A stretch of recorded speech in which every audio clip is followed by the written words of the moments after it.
Beauty and the Beast, released in 1991, is one of the most celebrated animated films produced by Disney. The story combines romance, fantasy, comedy, adventure, and musical storytelling while focusing on an important idea. True love and genuine character cannot be judged by physical appearance. The film follows Belle, an intelligent and independent young woman who feels out of place in her small provincial village, and the Beast, a prince who has been transformed into a frightening creature because of his selfishness and lack of compassion. Their relationship gradually changes both of them and ultimately becomes the heart of the story. The movie begins with a mysterious prologue about a handsome young prince who lives in a magnificent castle. Although he possesses wealth, status, and beauty, he is arrogant and selfish. One winter night, an old woman arrives at the castle and asks for shelter, offering a single rose in exchange. The prince refuses her because of her unpleasant appearance. He does not understand that her appearance is deceptive and that she is actually an enchantress.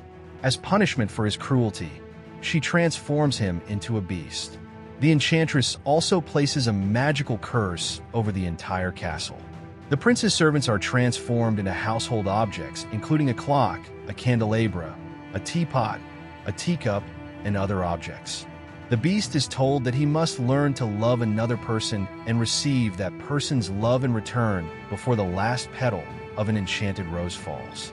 If he succeeds, the spell will be broken and he will become human again. If he fails, he and his servants will remain cursed forever. The prologue establishes the central theme of the movie. The prince was not punished simply because he was physically unattractive or because he lacked kindness on one particular occasion. His transformation represents the consequences of judging another person based entirely on appearance and social status. The story will later reverse this idea when Belle learns to look beyond the beast's frightening exterior. The story then moves to a small French-inspired village where Belle lives with her father, Maurice. Belle is different from the other villagers. She loves reading, enjoys imagining distant places, and dreams of experiencing something beyond her ordinary village life. While the people around her see her as unusual, Belle is comfortable being herself. Her intelligence and independence make her one of the most distinctive heroines in Disney animation. Belle's desire for a larger world is introduced through the musical number Belle.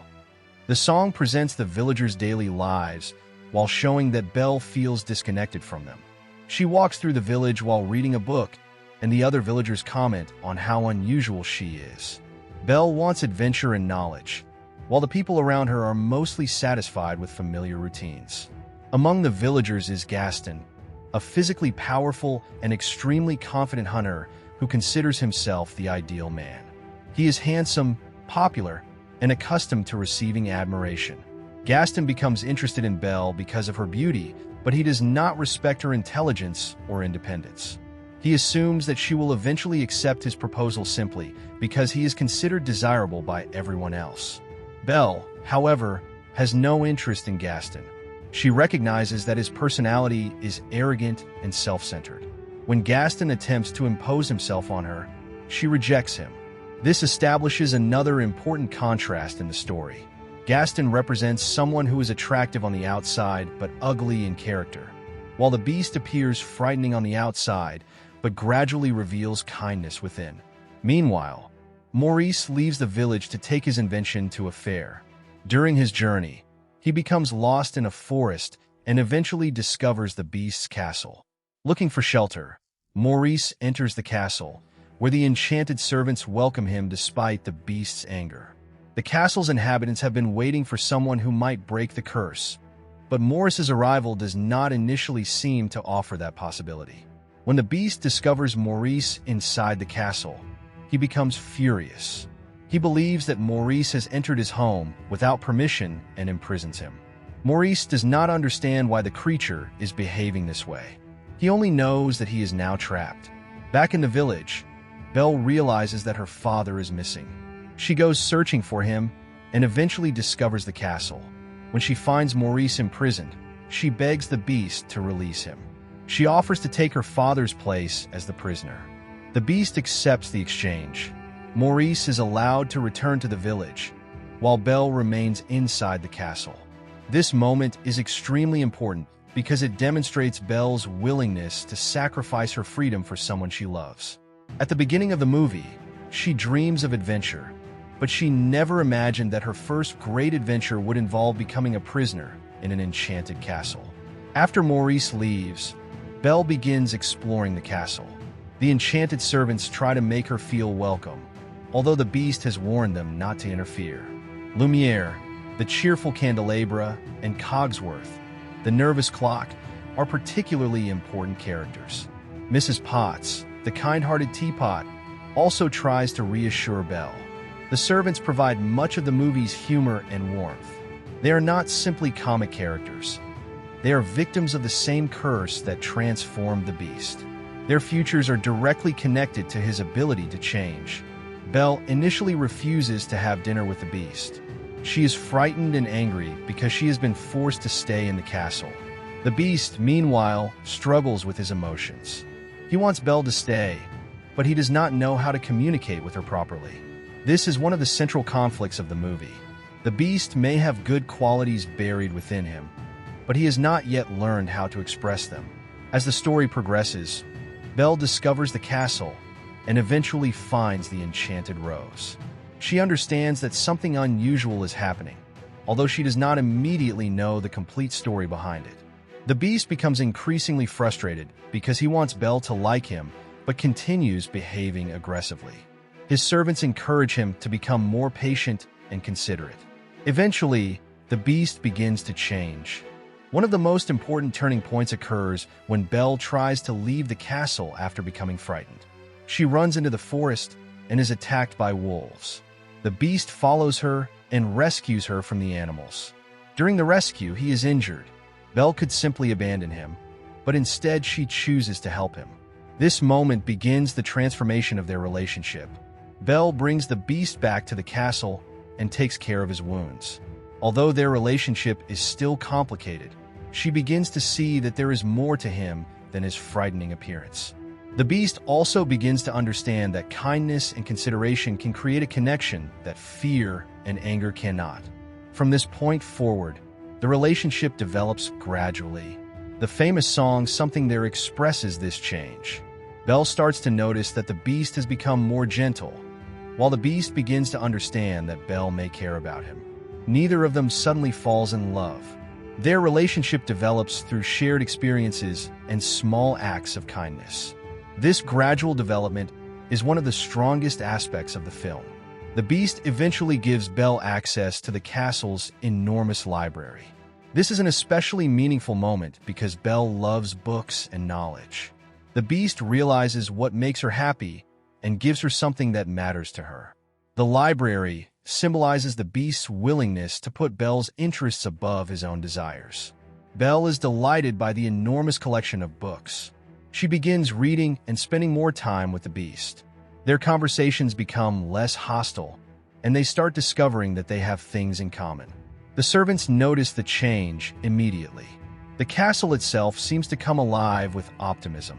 Belle and the beast eventually share a memorable dinner and dance together. During the ballroom sequence, they recognize that their relationship has changed significantly. Belle is no longer simply a prisoner, and the beast is no longer simply her captor. However, the beast knows that Belle still misses her father. When Belle asks about Maurice, the beast uses a magical mirror to show her that her father is in trouble. Maurice has become lost and ill in the forest. Belle realizes that he needs her. The beast makes a major sacrifice by allowing Belle to leave the castle. This decision is crucial because it demonstrates that his transformation is genuine. Earlier, he wanted to keep Belle with him through force. Now he understands that loving someone means respecting that person's freedom. He releases her so she can help her father. Belle returns to Maurice and takes him home. However, the villagers soon become involved. Gaston has learned that Maurice claims a beast exists in the forest. He uses this information to manipulate the villagers. He portrays Maurice as insane and suggests that Belle must marry him if she wants to protect her father. Belle refuses. She uses the magical mirror to prove that the beast exists. The villagers are shocked when they see him. Gaston then changes his strategy. He becomes jealous and realizes that Belle has developed feelings for the beast. He decides to attack the castle. The final act begins when Gaston leads a group of villagers toward the beast's home. The beast is initially unwilling to fight. He has lost hope because Belle has left. His emotional transformation appears incomplete because he believes that he has lost the person he loves. When the castle is attacked, the enchanted servants fight back. Lumiere, Cogsworth, Mrs. Potts, and the other servants defend their home against the villagers. The sequence combines comedy and action while also emphasizing that the servants are fighting for their chance to become human again. Gaston eventually reaches the beast. At first, the beast refuses to fight. Gaston attacks him and appears to have the advantage. The beast is physically stronger, but emotionally he has become exhausted. Then Belle returns. The beast sees her and regains his determination. He confronts Gaston, but the fight is not simply a physical battle between two powerful characters. It represents the difference between the two men. Gaston continues to be motivated by pride, jealousy, and possessiveness. The beast has learned compassion, sacrifice, and love. The beast ultimately defeats Gaston but chooses not to kill him. This decision demonstrates how completely he has changed. The old beast might have acted out of anger, but the new beast shows mercy. Gaston, however, attacks again and falls from the castle. The beast is seriously wounded. Belle rushes to him and tells him that she loves him. For a moment, it appears that the beast may die before the curse can be broken. Then the magic begins to change. The enchanted rose has lost its final petal, but Belle's declaration of love arrives at the crucial moment. The beast transforms back into the handsome prince he once was. At the same time, the enchanted servants return to their human forms. The castle itself changes as the spell is broken. The transformation is the final confirmation of the movie's central message. The beast does not become human again simply because Belle finds him physically attractive. He becomes human because he learned to love and to receive love. Belle's feelings are also not based simply on appearance. She fell in love with the person he became. The ending, therefore, reverses the premise of the opening. At the beginning, the prince judged the enchantress by her appearance and was punished for his lack of compassion. At the end, Belle looks beyond the beast's appearance and discovers his humanity. The story also presents an important contrast between Gaston and the beast. Gaston begins the film as a handsome man admired by the entire village. He is physically confident, socially successful, and apparently everything the beast is not. But Gaston's personality is dominated by vanity, arrogance, jealousy, and control. The beast begins as a frightening creature, but he changes. By the end, his external appearance once again becomes human, but the more important transformation has already happened internally. This makes the conclusion much more meaningful than a simple magical transformation. The relationship between Belle and the beast is therefore the emotional center of the movie. Their romance develops because they gradually learn to understand each other. Belle teaches the beast compassion and helps him recognize that he can be loved. The beast teaches Belle that her dreams can exist in unexpected places and that appearances do not determine someone's true value. The enchanted servants also contribute significantly to the story. Lumiere represents optimism and enthusiasm. Cogsworth represents caution and order. Mrs. Potts represents warmth and kindness, and Chip represents innocence. Their personalities make the castle feel like a living community. Their fate is directly connected to the beast's transformation. When he becomes selfish and cruel, they suffer. When he learns to love, they are freed as well. Maurice is another important character because his relationship with Belle establishes her capacity for love and sacrifice. He is eccentric but loving, and Belle's willingness to sacrifice her freedom for him demonstrates her character before the romance even begins. The movie's plot ultimately follows a clear transformation. The beast begins as an arrogant prince who has been physically transformed because of his cruelty. Belle begins as an intelligent young woman who wants to escape the limitations of her village. Their lives intersect when Maurice becomes imprisoned in the castle. Belle takes her father's place and initially sees the beast as a monster. The beast sees Belle as a possible solution to his curse. Neither understands the other.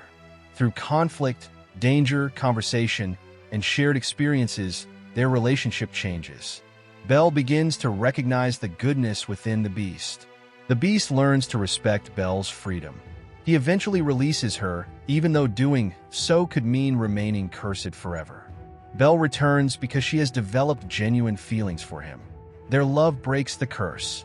The final message is therefore not simply that beauty exists beneath an ugly exterior. The deeper idea is that people can change, and that genuine love is based on understanding, compassion, respect, and character rather than physical appearance. Beauty and the Beast also suggests that society can be wrong about who deserves admiration. The villagers admire Gaston because he is handsome and confident, but his behavior reveals his selfishness. Belle is considered strange because she reads and thinks independently, yet those qualities ultimately help her see the Beast more clearly than anyone else does. The film's ending brings all these ideas together. The prince becomes human again, the servants are restored, and the castle returns to its beautiful form. Belle and the prince stand together, having overcome the curse. The final image represents the completion of their journey. The Beast is no longer a prisoner of his own anger, and Belle is no longer simply a young woman dreaming about a different life.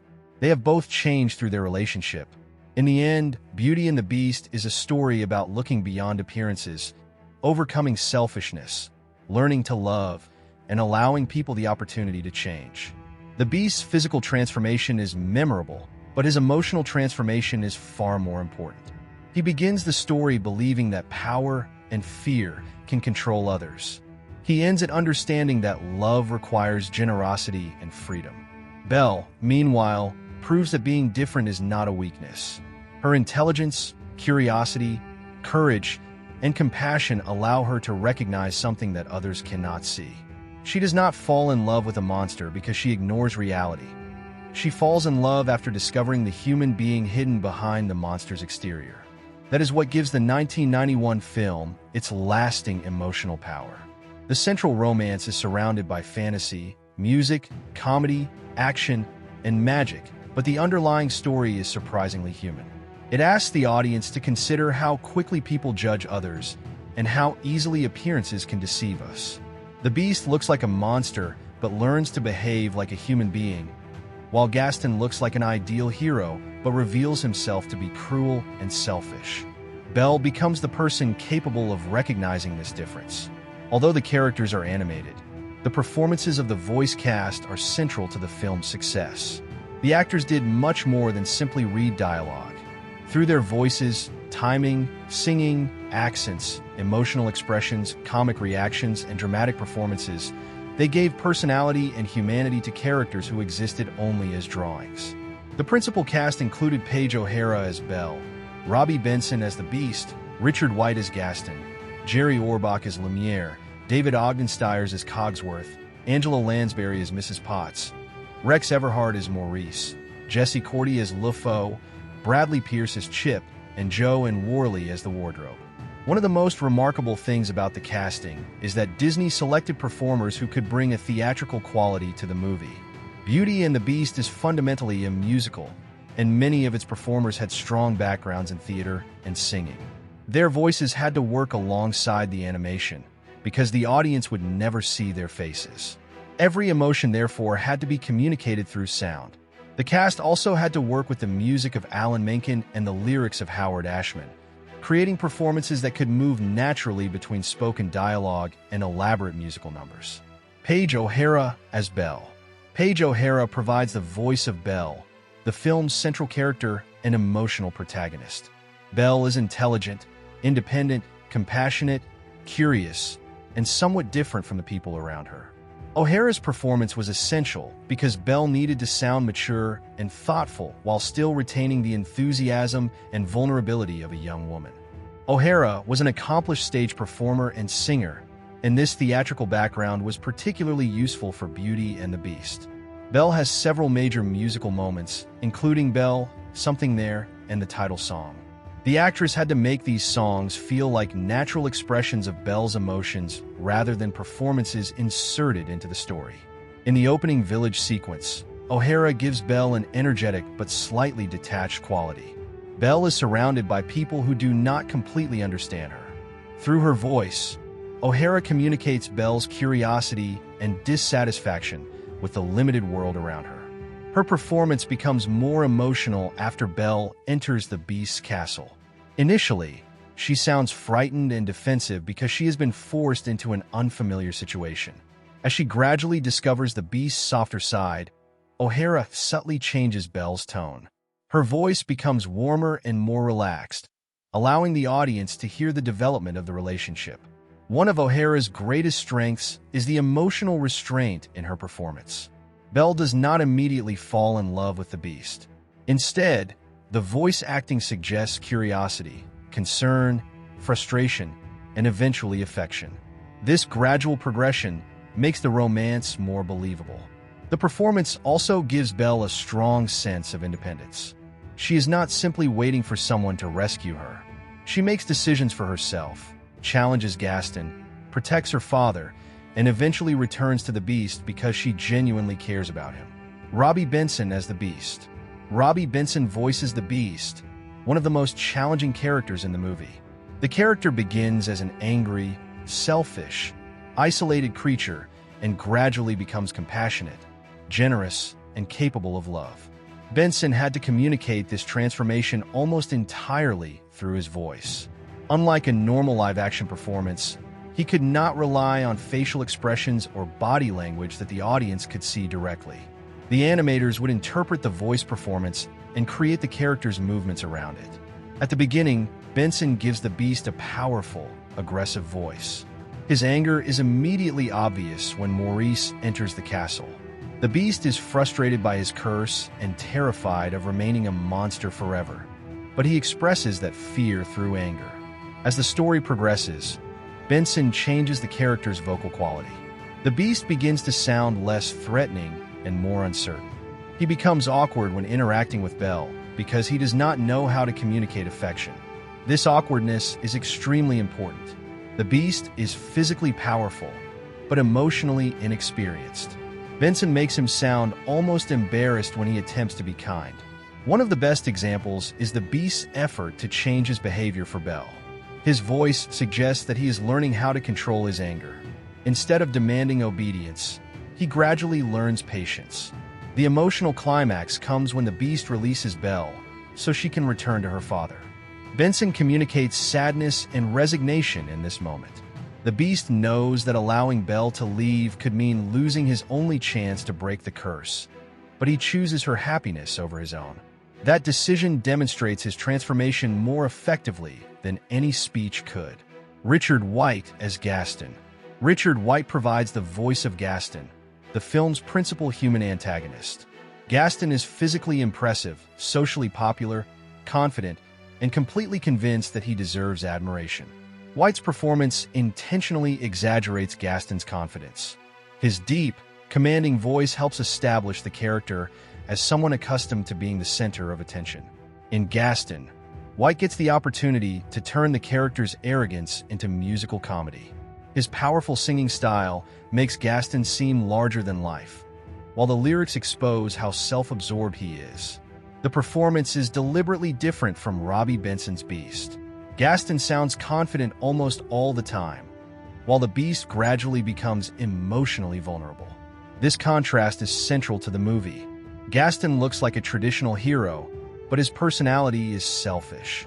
The Beast looks frightening, but his personality eventually becomes compassionate. White's performance helps make that contrast immediately understandable. Gaston becomes increasingly threatening as the story progresses. His jealousy over Belle's feelings for the Beast reveals the darker side of his personality. White shifts the performance from humorous arrogance toward genuine menace. Jerry Orbach as Lumiere. Jerry Orbach voices Lumiere, the enchanted candelabra, and one of the movie's most entertaining characters. Lumiere is charismatic, enthusiastic, romantic, theatrical, and optimistic. Orbach's voice gives him a sophisticated personality that fits the character's French-inspired presentation. His performance in Be Our Guest is particularly memorable. Lumière acts almost like a stage performer welcoming an audience into a spectacular show. Orbach's theatrical experience was extremely valuable here. His delivery gives Lumière a natural sense of timing, allowing the character to function as both a comic figure and a musical host. At the same time, Lumière has an important narrative function. He believes that Belle could break the curse and encourages the beast to become more welcoming. His optimism contrasts with Cogsworth's nervousness. Lumière is therefore not simply comic relief. He represents hope within the castle. David Ogden Stiers as Cogsworth. David Ogden Stiers voices Cogsworth, the enchanted clock who serves as one of the beast's principal attendants. Stiers also provides the voice of the narrator at the beginning of the film. Cogsworth is almost the opposite of Lumière. He is cautious, formal, nervous, and obsessed with rules. Stiers gives him a precise and sophisticated voice. His delivery makes Cogsworth sound like someone who takes every situation extremely seriously, even when the circumstances are absurd. This creates much of the character's humor. Cogsworth is constantly trying to maintain order, while Lumière is more interested in romance and entertainment. Their disagreements produce a lively comic partnership. Stiers also helps establish the sense that the enchanted servants are more than simple objects. They have memories, personalities, fears, and hopes. As the curse becomes more serious, Cogsworth's comedy is mixed with genuine concern. Stiers allows the character to remain funny without making him feel completely superficial. Angela Lansbury as Mrs. Potts. Angela Lansbury voices Mrs. Potts, the kind-hearted enchanted teapot and mother of Chip. Her performance is one of the warmest in the movie. Mrs. Potts acts as a comforting figure inside the castle. She speaks to Belle with patience and kindness and tries to help the relationship between Belle and the beast develop. Lansbury's voice naturally conveys authority and warmth. She makes Mrs. Potts sound maternal without making the character overly sentimental. Her most famous contribution is the song Beauty and the Beast. The song occurs during the ballroom sequence, when Belle and the Beast have begun to understand each other.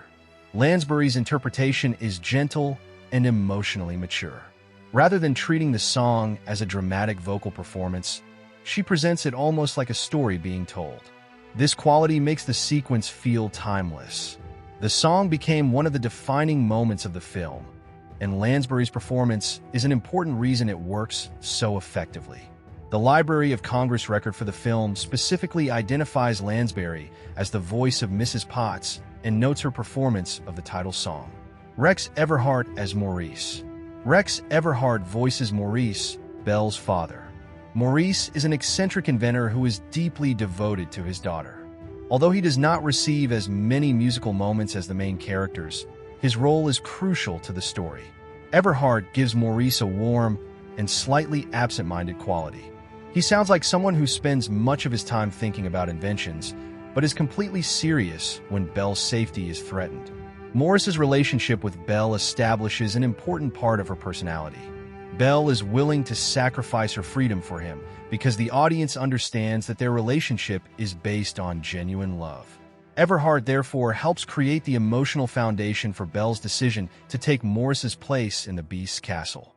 Jesse Cordy as Le Faux. Jesse Cordy voices Le Faux, Gaston's loyal but often confused companion. Le Faux exists partly as comic relief, but he also helps reveal Gaston's personality. He constantly praises Gaston and encourages his enormous ego. His enthusiastic admiration makes Gaston's arrogance even more obvious. Cordy gives Le Faux a lively and energetic voice. His rapid delivery and exaggerated enthusiasm make the character amusing. During Gaston, Le Faux becomes particularly important because he helps turn Gaston's vanity into a comedic musical spectacle. At the same time, Le Faux demonstrates how Gaston has created a social environment in which people constantly reinforce his ego. Bradley Pierce as Chip.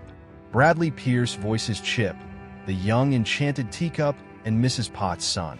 The cast credits identify Pierce as Chip, with his credited name appearing as Bradley Michael Pierce. Chip is one of the smallest characters physically, but one of the most memorable emotionally. Pierce gives Chip an innocent, curious voice that fits his childlike personality. Chip also provides humor during the darker sections of the film. His optimism makes the enchanted castle feel less frightening.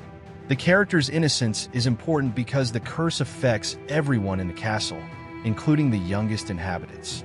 When Chip eventually becomes human again, the moment represents the restoration of the entire household. Joe and Worley as the wardrobe. Joe and Worley voices the wardrobe, another enchanted servant in the castle. The wardrobe is energetic, dramatic, and enthusiastic about clothing and romance. Worley's performance is intentionally larger than life. Her voice gives the character a strong theatrical personality, even though the character is literally a piece of furniture. Her role demonstrates how Disney used distinctive voices to make even unusual objects feel like fully developed characters. The wardrobe also participates in the musical spectacle of the castle, reinforcing the movie's theatrical atmosphere. Supporting cast. The film also features a talented supporting voice cast. Hal Smith voices Philippe, Belle's horse, while Brian Cummings voices the stove. Alvin Epstein plays the bookseller. Tony Jay voices Monsieur Dark, and Kimmy Robertson voices the feather duster. Mary Kay Bergman and Kath Soucie are among the performers associated with the Bimbettes. Frank Welker contributes the voice of the footstool, as well as special vocal effects. These performers demonstrate how much attention was given even to relatively small characters. In an animated film, secondary voices help make the world feel populated and believable. The bookseller, for example, has only a small role, but his interaction with Belle reinforces her love of reading. Monsieur Dark serves the story differently. His cold and bureaucratic manner helps emphasize the cruelty of Gaston's plan involving Maurice. Philippe also has an important practical role because the horse helps Belle travel between the village and the Beast's castle. How the cast works together.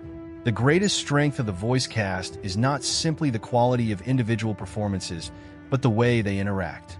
Paige O'Hara and Robbie Benson create the emotional center of the film. Their performances gradually move from fear and hostility toward trust and affection. Richard White provides a contrasting energy as Gaston.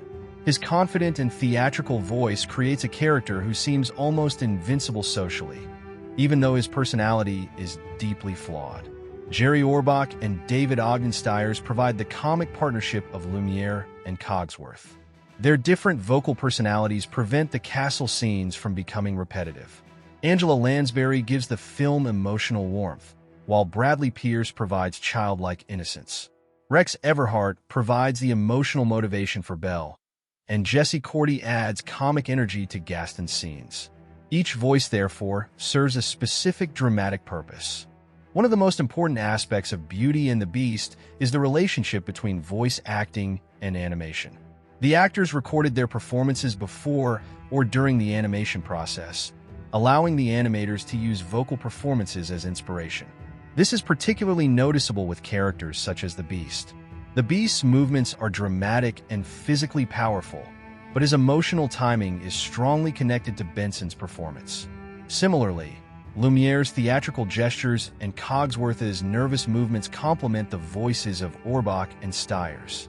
This collaboration creates the impression that the animated characters are performing rather than simply moving across the screen. The importance of singing. Because Beauty and the Beast is a musical, the cast had to be capable of singing as well as acting. The songs are not separate from the narrative. They communicate character development. Belle's opening song establishes her personality. Gaston's song exposes his arrogance. Be Our Guest introduces the personality and energy of the enchanted servants. Something there communicates the developing relationship between Belle and the Beast.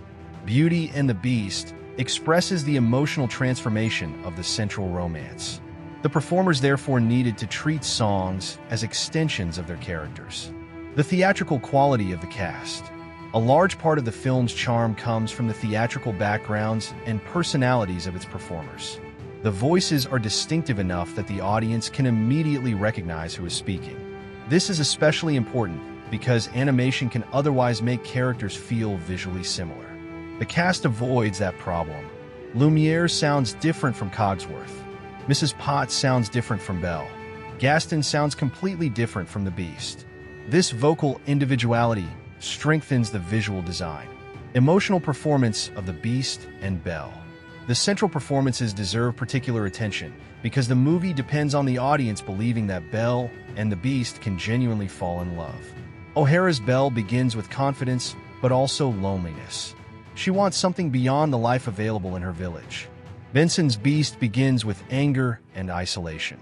Their voices gradually move toward each other emotionally. Belle becomes less afraid. The Beast becomes less aggressive. Eventually, their conversations become natural. That progression is one of the most difficult things to achieve in a romance, especially in animation, but the vocal performances make it convincing. Why the casting remains memorable. The cast of Beauty and the Beast remains memorable because every major performer gives a character a clearly identifiable personality. Paige O'Hara makes Belle intelligent and emotionally expressive. Robbie Benson makes the Beast vulnerable beneath his anger. Richard White makes Gaston entertaining before gradually revealing his darker side. Jerry Orbach turns Lumiere into an unforgettable comic and musical performer. David Ogden Stiers makes Cogsworth nervous but lovable. Angela Lansbury gives Mrs. Potts warmth and dignity. Rex Everhart makes Maurice sympathetic. Jesse Cordy makes LeFou energetic and humorous. Bradley Pierce gives Chip innocence. Joe and Worley makes the wardrobe theatrical and lively. Together, these performances create the personality of the entire film. Final assessment of the cast. The voice cast of Beauty and the Beast is one of the strongest aspects of the 1991 film. The performers did not merely provide voices for animated drawings. They helped establish the emotional identity of every character. Paige O'Hara and Robbie Benson carry the central romantic story with performances that evolve naturally over the course of the film. Their characters begin with completely different emotional positions, but gradually develop mutual understanding. Richard White provides an effective counterpoint as Gaston, demonstrating how charm and physical attractiveness can conceal selfishness and cruelty. Jerry Orbach, David Ogden Stiers, Angela Lansbury, and Bradley Pierce make the enchanted castle feel alive. Their characters provide comedy, warmth, musical energy, and emotional support. The supporting actors add further depth to the village and castle, ensuring that even minor characters contribute to the film's atmosphere. Ultimately, the success of the cast comes from the fact that every voice has a distinct personality. This is especially impressive because the performers never appear physically on screen. The audience experiences them entirely through sound, yet the characters feel remarkably human. The film's voice performances also work perfectly with its music. The songs are not simply decorative additions. They reveal personality and advance the story. O'Hara's Belle, White's Gaston, Orbach's Lumiere, Lansbury's Mrs. Potts, and Benson's Beast all use singing as another form of acting. That combination of voice acting, singing, animation, and character design is what makes Beauty and the Beast so enduring. The film was recognized with major Academy Award nominations, including a historic Best Picture nomination for an animated feature at the time, and it won for Best Original Score and Best Song. More than 3 decades after its release, the performances remain central to the movie's appeal. The actors gave the characters voices that are expressive, distinctive, humorous, and emotionally believable. Without that vocal foundation, the remarkable animation and music would not have had the same impact.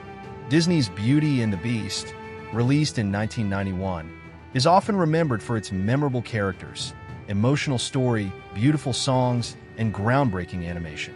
However, one of the most fascinating aspects of the movie is its use of technology. Although Beauty and the Beast is traditionally regarded as a hand-drawn animated film, it also made important use of computer technology.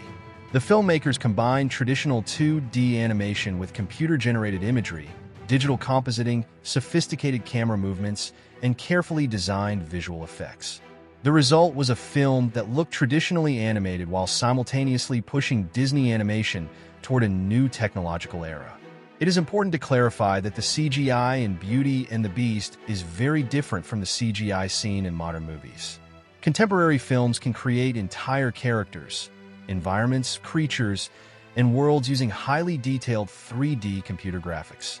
In 1991, computer animation was still developing. Disney therefore used CGI selectively, primarily to create camera movements and environments that would have been extremely difficult or time-consuming to achieve through conventional hand-drawn techniques. The movie's visual style is fundamentally based on traditional animation. Artists drew the characters frame by frame, giving Belle, the Beast, Gaston, Lumiere, Mrs. Potts, Cogsworth, and the other characters their expressive movements. Computers were then used to assist with certain environments, camera movements, compositing, and effects. This combination of old and new techniques became one of the film's defining visual achievements. Traditional animation and computer technology. The majority of the characters in Beauty and the Beast were created through traditional hand-drawn animation. Disney's animators carefully designed their movements, expressions, poses, and interactions.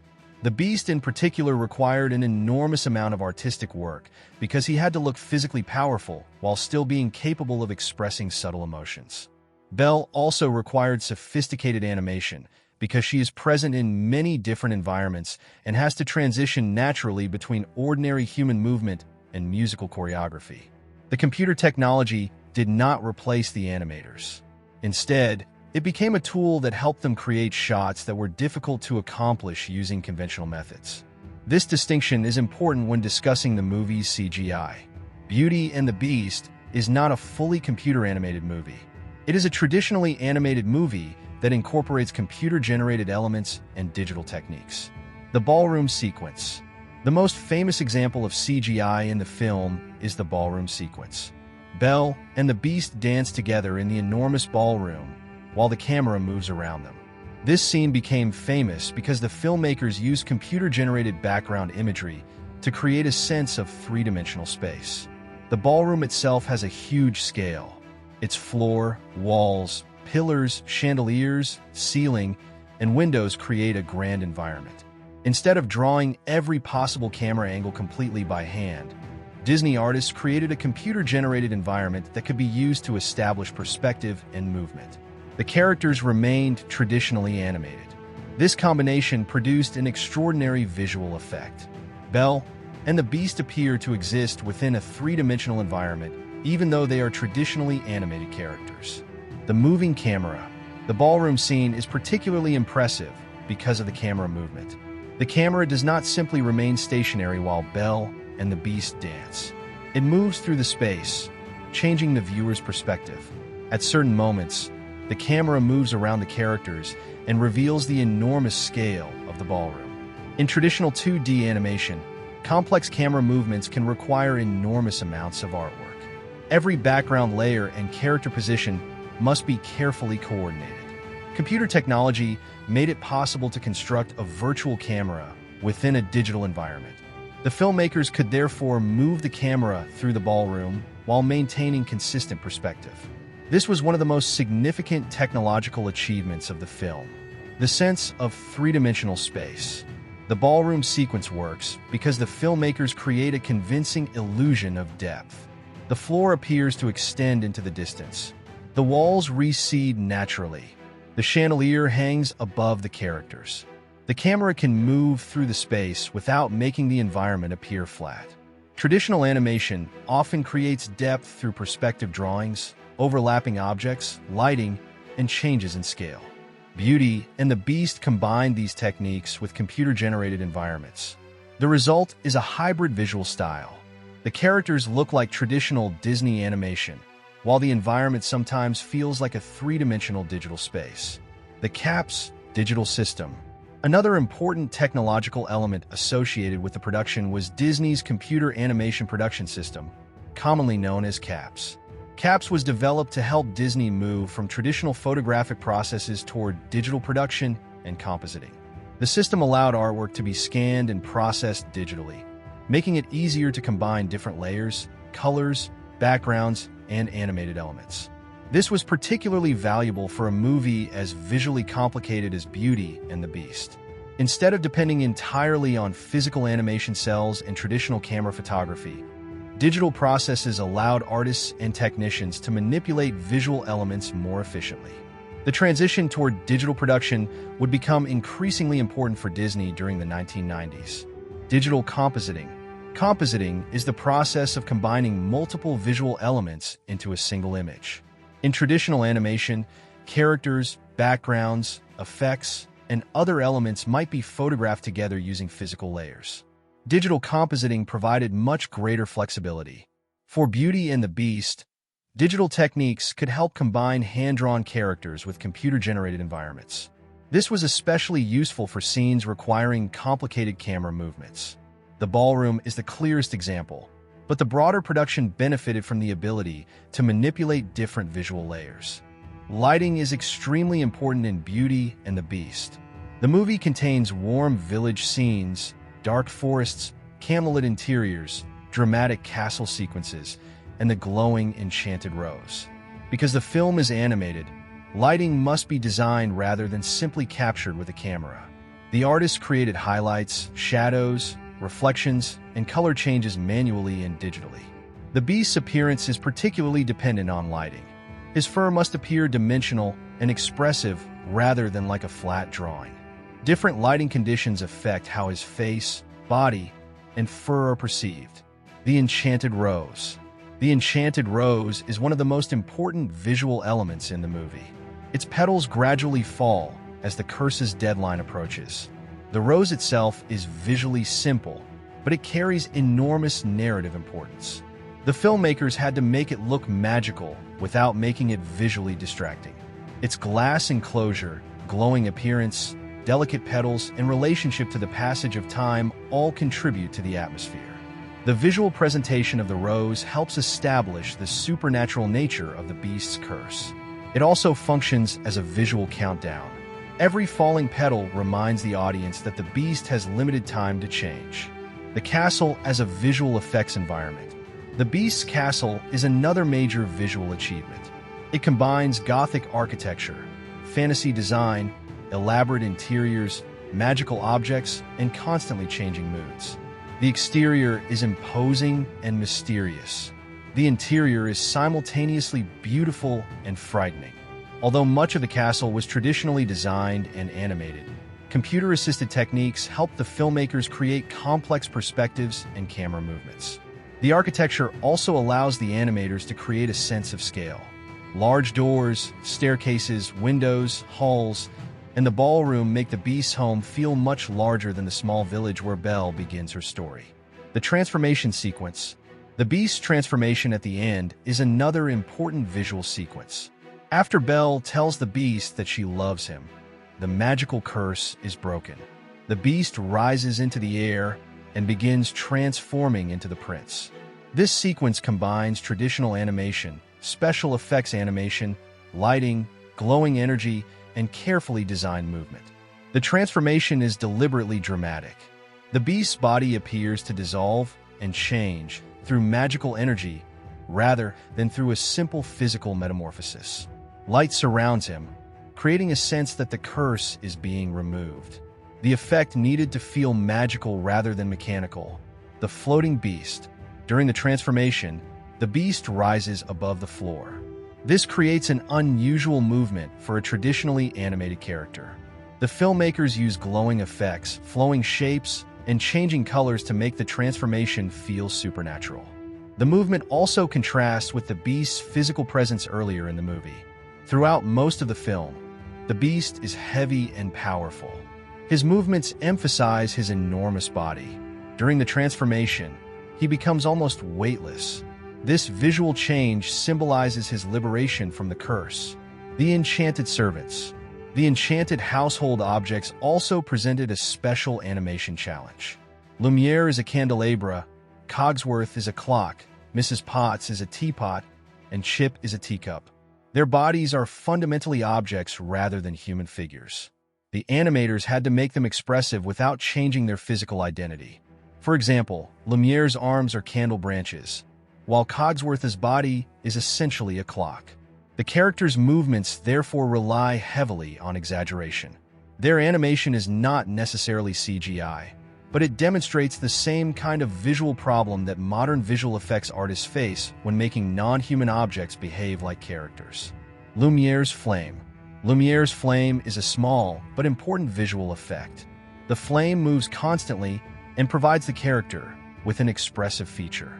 Because fire is naturally fluid and unpredictable, the animators had to create movement that looked organic. The flame also contributes to Lumiere's personality. When he becomes excited, his movements and expressions become more energetic. The flame therefore functions simultaneously as a physical effect and part of his character animation. Magical effects. Magic appears throughout the film. The opening transformation of the prince into the beast, the enchanted rose, the transformation of the servants, the final transformation, and various castle effects all require visual effects animation. Disney's artists created these effects through combinations of hand-drawn animation, color, light, shape, movement, and digital compositing. The effects do not attempt to look photorealistic.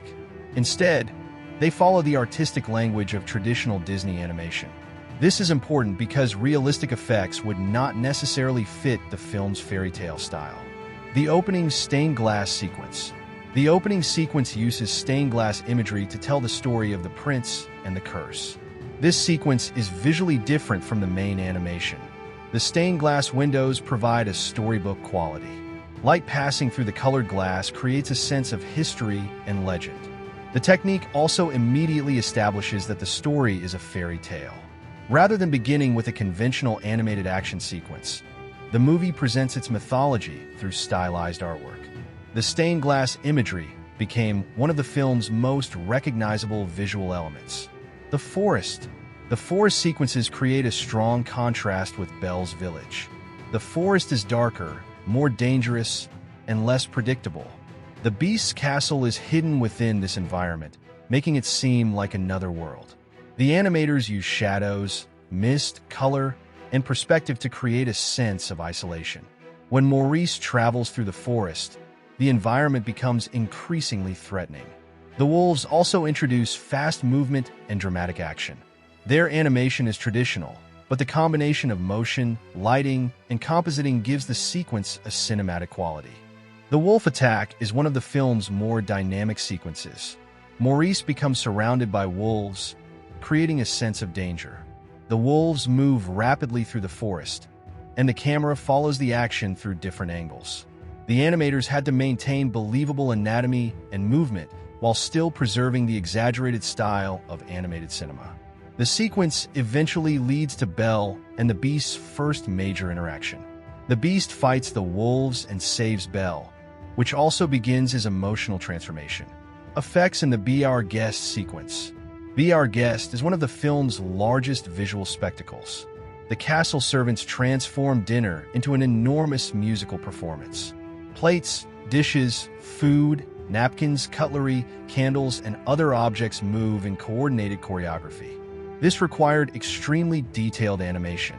The visual effects are not primarily CGI, but the complexity of the sequence demonstrates the enormous amount of planning involved.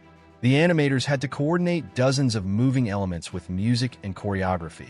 The result feels almost like a Broadway production translated into animation. Fire, smoke, and light. Traditional animation was also used to represent effects such as fire, smoke, magical light, dust, and other atmospheric elements. These effects are often drawn frame by frame or constructed through combinations of artwork and photographic techniques. Digital compositing made it easier to layer these effects over characters and backgrounds. The technology therefore enhanced the traditional artwork without eliminating it. The color design. Color is another major part of the film's visual effects strategy. Belle is frequently associated with warm colors, particularly blue and gold. The Beast's castle begins with darker, colder colors, but becomes increasingly warm as the relationship between Belle and the Beast develops. The ballroom sequence uses golden lighting to create an atmosphere of romance. By contrast, the final battle with Gaston uses darker and more dramatic colors. Color therefore communicates emotion in much the same way as music and dialogue. The final battle. The battle between Gaston and the Beast combines traditional character animation with dramatic visual effects. The Beast moves through the castle's architecture while Gaston attacks him. The scene uses height, darkness, rain, stone structures, and dramatic lighting to create tension. The Beast's emotional state is also reflected through his movements. At first, he appears defeated and unwilling to fight. After seeing Belle, his energy changes. The visual performance therefore supports the narrative transformation that has occurred throughout the movie. The importance of perspective. Perspective is one of the most significant contributions of CGI to the film. Traditional animation can create perspective, but maintaining a consistent three-dimensional environment during complex camera movements can be difficult. Computer-generated environments allow the camera to move through a space while maintaining mathematical consistency. This is why the ballroom sequence feels so different from a conventional static animated shot. The audience experiences the environment almost as though a real camera is moving through it. Why the CGI still looks like Disney animation.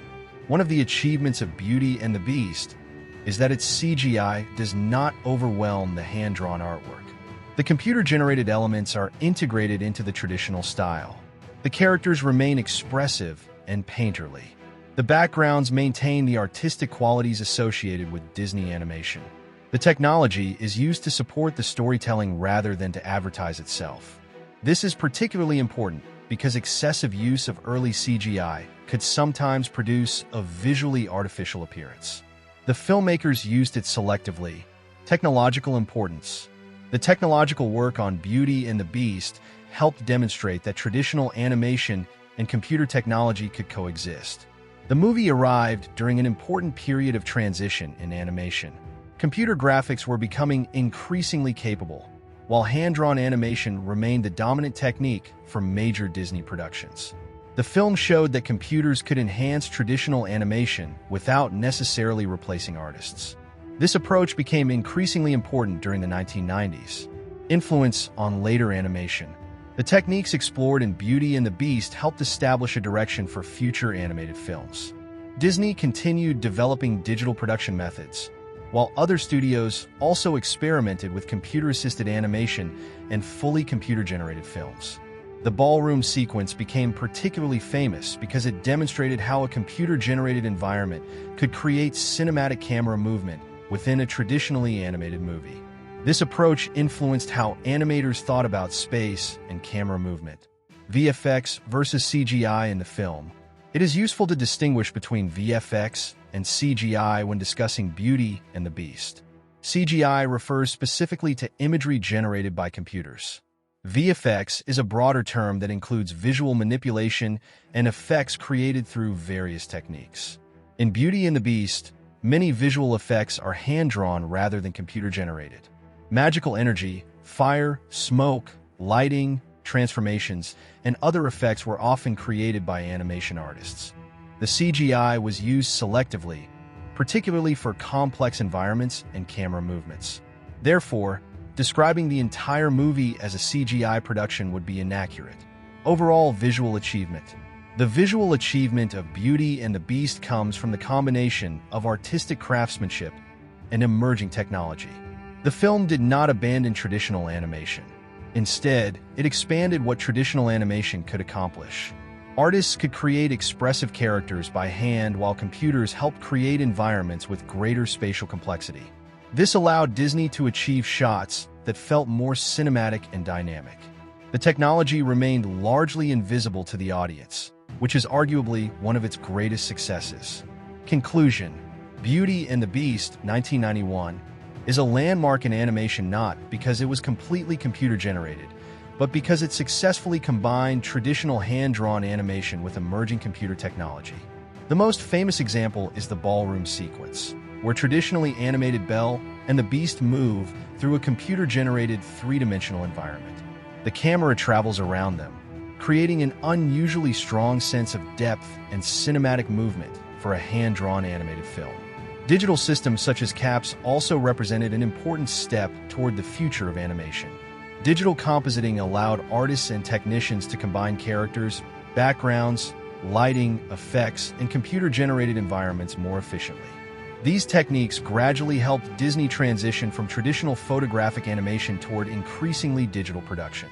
The movie's other visual achievements include the enchanted rose, magical transformations, glowing effects, fire, atmospheric lighting, the enormous beast's castle, the dramatic forest, and the spectacular Be Our Guest sequence. Most of these effects were still heavily dependent on traditional animation rather than modern CGI. The beast's transformation is particularly effective because it combines animation, light, magical effects, movement, and emotional storytelling. The visual change represents his internal transformation as much as his physical one. The film's use of CGI is therefore best understood as supportive technology rather than the central visual style. Computers helped Disney artists create depth, perspective, camera movement, and digital compositing, while traditional animators remained responsible for the personality and emotional expression of the characters. This combination gave Beauty and the Beast a distinctive appearance. The characters retain the warmth and expressiveness of hand-drawn animation, while certain environments possess a sophisticated three-dimensional quality. The ballroom sequence remains the clearest demonstration of this approach. Perhaps the most impressive aspect of the film's visual effects is that the technology rarely distracts from the story. The audience is meant to notice Belle and the Beast dancing, the emotional meaning of the moment, and the beauty of the setting rather than think about how the computer-generated environment was created. That is why the visual effects of Beauty and the Beast remain historically significant. The film arrived at a moment when animation was beginning to move toward a digital future. It demonstrated that computers could be used creatively alongside traditional artistic techniques, and that technology could expand the possibilities of hand-drawn animation without eliminating its character. Its theatrical performance, subsequent re-releases, and extremely successful home media editions helped establish the movie as one of Disney's most valuable and enduring animated properties. The film was produced with a reported budget in the range of approximately $20 to $25 million, depending on the source and accounting method. For an animated feature of its period, this represented a significant investment. Disney was taking a major creative risk by making a large-scale musical centered on a romantic fairy tale, particularly at a time when the animation industry was undergoing major changes. The eventual commercial results made that investment highly successful. Beauty and the Beast first received a limited theatrical release in New York in November 1991 before expanding into a wider release.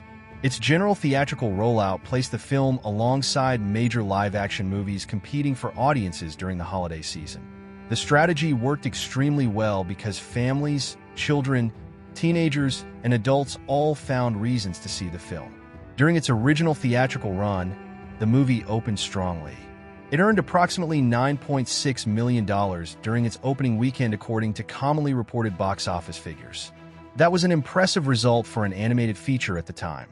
Rather than disappearing after its first few weeks, however, the film developed strong word of mouth and continued attracting audiences. Its original North American theatrical run produced roughly $145.9 million. Worldwide figures depend on how different releases and international territories are counted, but the original release generated hundreds of millions of dollars globally. Box office databases also record approximately $451 million worldwide when later theatrical releases are included, while other historical accounting of the original release gives lower totals. The differences largely result from whether later IMAX, 3D, and other re-releases are included in the overall figure. The significance of the original domestic performance should not be underestimated. Beauty and the Beast became the first animated feature to pass the $100 million mark in the United States and Canada during its initial theatrical release. At the time, this was an extraordinary accomplishment because animated films were generally considered to be primarily children's entertainment and were not expected to compete directly with major adult-oriented blockbusters. The movie's performance also demonstrated the power of Disney's renewed animation strategy. During the late 1980s and early 1990s, Disney was experiencing a major creative revival often associated with films such as The Little Mermaid, Beauty and the Beast, Aladdin, and later The Lion King. Beauty and the Beast became one of the central films of this period. The box office success was particularly impressive because the film was not dependent on a previously established blockbuster franchise. Audiences already knew the basic fairy tale, but another important factor was repeat viewing. Animated films often benefit from families returning to theaters multiple times, and Beauty and the Beast was particularly well suited to this. Children could enjoy the colorful characters and songs, while adults could appreciate the romance, comedy, visual artistry, and sophisticated musical storytelling.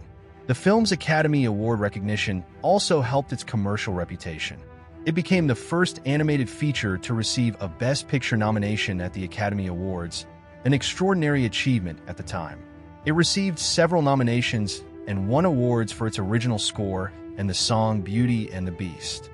The recognition helped reinforce the idea that animation could be treated as serious filmmaking rather than merely children's entertainment. The 2002 IMAX re-release. Disney eventually brought Beauty and the Beast back to theaters in a substantially expanded presentation. The film received an IMAX and large format re-release in 2002. This was more than a simple reissue. Disney used the opportunity to restore and expand the movie by incorporating Human Again, a musical number that had been written for the original production but had not appeared in the 1991 theatrical version. The new material was animated and inserted into the story, creating an extended version of the film. The IMAX release gave audiences an opportunity to experience the animation on a much larger screen. This was particularly appropriate for Beauty and the Beast because the movie contains visually spectacular sequences such as the ballroom dance, Be Our Guest, the castle interiors, and the climactic battle. The re-release earned approximately $31 million worldwide, including around $25.5 million in North America and approximately $5.5 million internationally. The financial performance of the IMAX release demonstrated that audiences were still interested in seeing the film in theaters more than a decade after its original release. The 2012 3D re-release. Disney later attempted to introduce Beauty and the Beast to a new generation through a 3D theatrical conversion. The movie received a 3D re-release in 2012. This followed the successful 3D theatrical revival of The Lion King, which encouraged Disney to revisit several of its classic animated movies. The 3D presentation converted the original 2D animation into a stereoscopic format designed to give the imagery additional depth. The conversion did not turn the film into a newly computer-animated production. The original hand-drawn artwork remained the foundation. The 3D re-release gave audiences another opportunity to see Belle and the Beast on the big screen and demonstrated the continuing commercial value of Disney's animated catalog. Although its box office performance was smaller than that of the original theatrical release, the re-release added another chapter to the movie's commercial history. The first home video release. The home media history of Beauty and the Beast is just as important as its theatrical performance. In the early 1990s, VHS was the dominant home video format.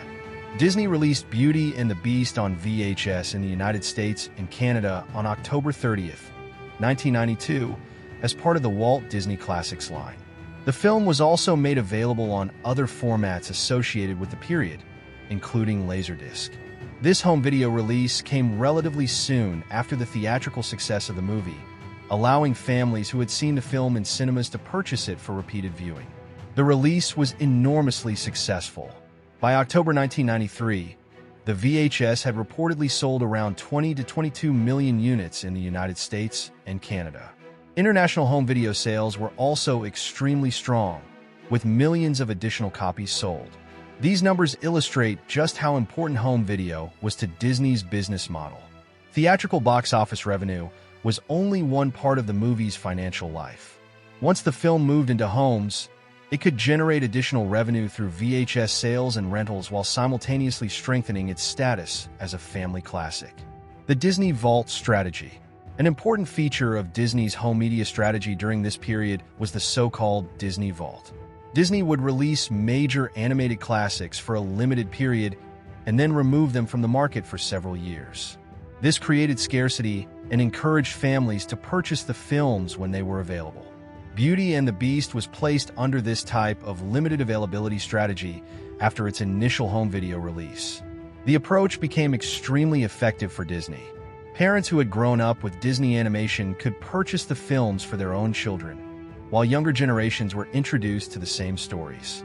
The repeated cycle of release, withdrawal, and re-release helped Beauty and the Beast maintain commercial relevance long after its original theatrical run. The 2002 Platinum Edition.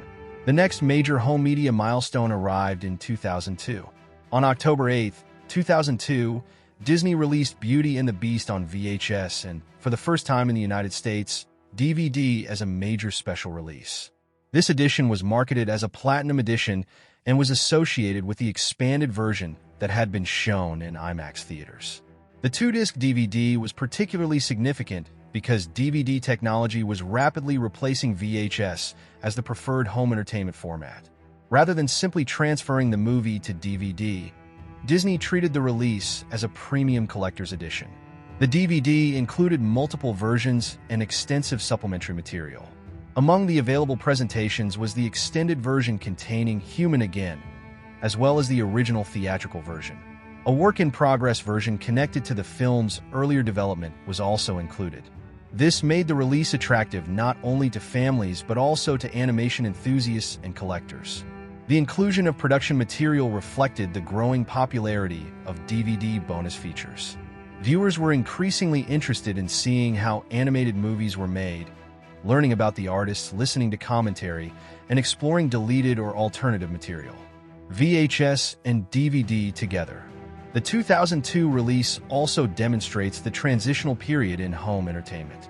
VHS was still commercially important, but DVD was rapidly becoming the new standard. Disney therefore released the film on both formats. For families who still owned VHS players, the movie remained accessible. For consumers moving to DVD, the Platinum Edition offered improved picture and sound quality along with additional features. In 2010, Beauty and the Beast received another major home media upgrade as part of Disney's Diamond Edition program. On October 5, 2010, Disney released the film on Blu-ray and DVD in a multi-disc package.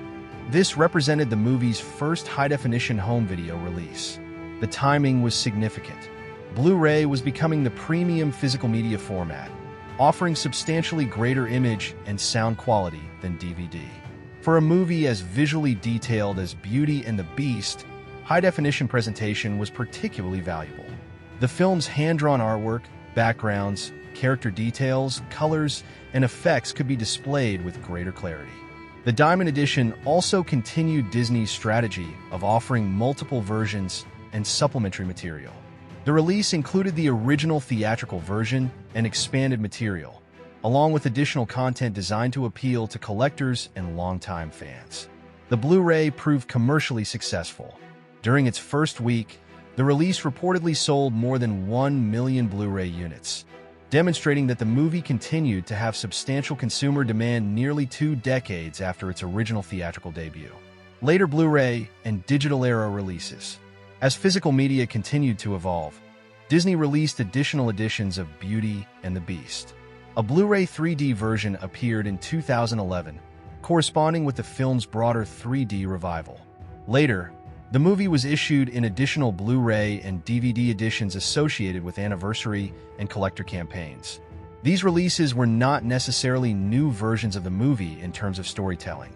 Instead, they represented different opportunities to restore, remaster, package, and market the film to collectors and new audiences. The movie's continued presence in physical media demonstrates its status as a long-term catalog title rather than a film that generated revenue only during its original theatrical window. 25th Anniversary Edition.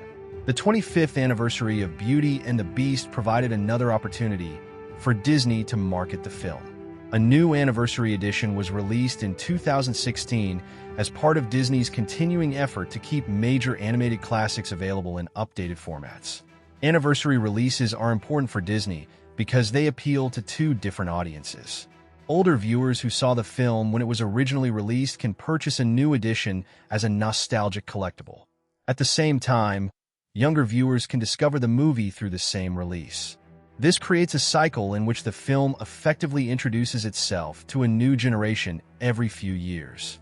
4K Ultra HD release. As home entertainment moved toward 4K Ultra HD, Beauty and the Beast eventually received a 4K physical media release. The 4K format provides substantially greater resolution and dynamic range than older standard definition and high-definition formats. For an animated film, the benefits can be especially noticeable in color, fine artwork, contrast, and overall image clarity. The 4K edition helped preserve the movie for contemporary home theater systems while giving collectors another premium physical version.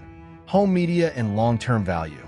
The home media history of Beauty and the Beast illustrates how the economics of successful movies have changed. In 1991, the theatrical box office was the most visible measure of success. By 1992 and 1993, VHS sales became a major source of additional revenue. During the 2000s, DVD became the dominant home format. During the 2010s, Blu-ray, Blu-ray 3D, digital distribution, and streaming became increasingly important. Later, 4K physical media served a more specialized collector and home cinema market. Through all of these changes, Beauty and the Beast remained commercially relevant. Why the movie was so successful? Several factors explain the movie's extraordinary commercial performance. The first was its story. The basic fairy tale was already familiar, but Disney presented it through a sophisticated combination of romance, comedy, fantasy, adventure, and music. The second was the quality of the songs. Numbers such as Belle, Gaston, Be Our Guest, Something There, and Beauty and the Beast gave audiences memorable material that could be enjoyed repeatedly. The third factor was the cast of characters. Belle, the Beast, Gaston, Lumiere, Cogsworth, Mrs. Potts, and Chip all had distinctive personalities. The fourth was the animation. The film offered spectacular sequences that encouraged audiences to experience it on the big screen. The fifth was its broad appeal. It could entertain children while providing adults with themes involving love, prejudice, loneliness, personal growth, and the danger of judging people by appearance. Overall box office assessment. From a commercial perspective, Beauty and the Beast was an exceptional success. Its original North American theatrical gross was approximately $145.9 million, while later releases pushed its cumulative worldwide theatrical earnings substantially higher. Box Office Mojo currently lists approximately $451.3 million worldwide when its various release groups are combined, including the original release, IMAX release, and later 3D-related theatrical activity. Different databases can therefore show different worldwide totals because they may use different definitions of original release, re-release revenue, and international reporting. What is beyond dispute is that the film was extraordinarily profitable relative to its production cost and became one of Disney's most valuable animated properties. Its financial success also had cultural consequences. The movie demonstrated that animation could be a major theatrical event and could attract adults as well as children. The box office and home media history of Beauty and the Beast is a story of sustained success, rather than a single successful theatrical run. The film began with a strong theatrical performance in 1991 and became one of the most successful animated films of its era. Its approximately $145.9 million original domestic gross was particularly impressive, especially considering that animated films were not yet generally expected to compete with major live-action releases. The later IMAX release added another approximately $31 million worldwide, proving that audiences were still interested in experiencing the movie theatrically more than a decade after its debut. The later 3D release extended that theatrical life even further. The home video story was arguably even more important. The 1992 VHS release became a massive commercial success, with reported sales reaching roughly 20 to 22 million units in the United States and Canada within about a year. The movie then continued through successive generations of home entertainment, from VHS and Laserdisc to DVD, Blu-ray, Blu-ray 3D, anniversary editions, and eventually 4K Ultra HD. The 2002 Platinum Edition was especially important because it introduced the movie to DVD audiences and incorporated the expanded Human Again version. The 2010 Diamond Edition then brought the film into the high-definition era and achieved strong Blu-ray sales. Ultimately, Beauty and the Beast became more than a successful 1991 animated movie. It became a long-term entertainment property whose commercial life continued through theatrical re-releases and successive generations of home media technology. Its ability to remain commercially valuable for decades demonstrates the extraordinary strength of Disney's animated catalog. The movie succeeded at the box office, became a major home video seller, survived multiple changes in consumer technology, and continued to attract collectors and new viewers. The movie was directed by Gary Truesdale and Kirk Wise, while the screenplay was developed by a large writing team led by Linda Wolverton. The story was based on the traditional fairy tale Beauty and the Beast, but the filmmakers transformed that simple story into a sophisticated animated musical about love, personal growth, prejudice, loneliness, and learning to see beyond appearances. The production also involved several major creative figures, especially producer Don Hahn, composer Alan Menken, lyricist Howard Ashman, and the supervising animators. Because animation is a collaborative medium, the final movie cannot be attributed to one writer or director alone.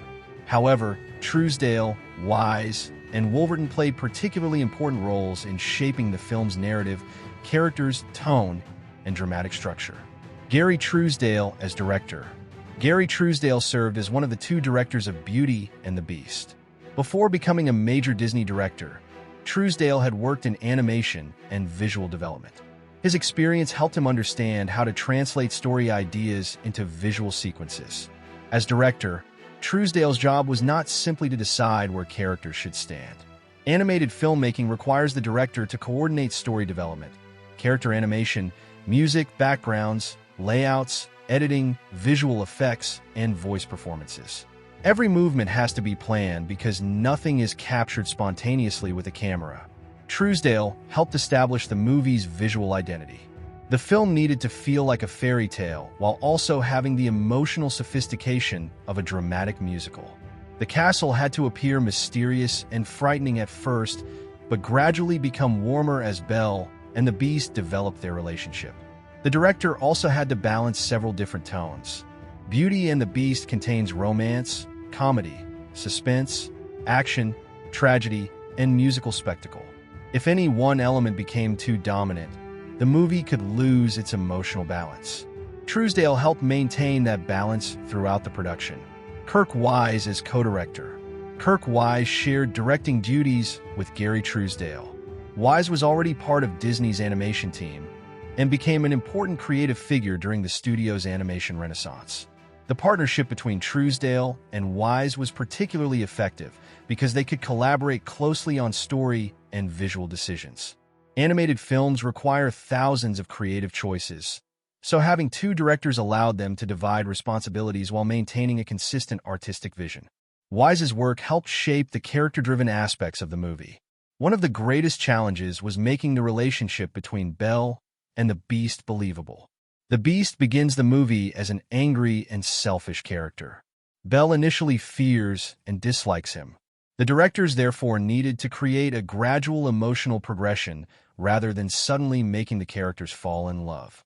The audience had to see small changes in the Beast's behavior. He learns to control his temper. He begins treating Belle with greater respect. He gives her access to the library.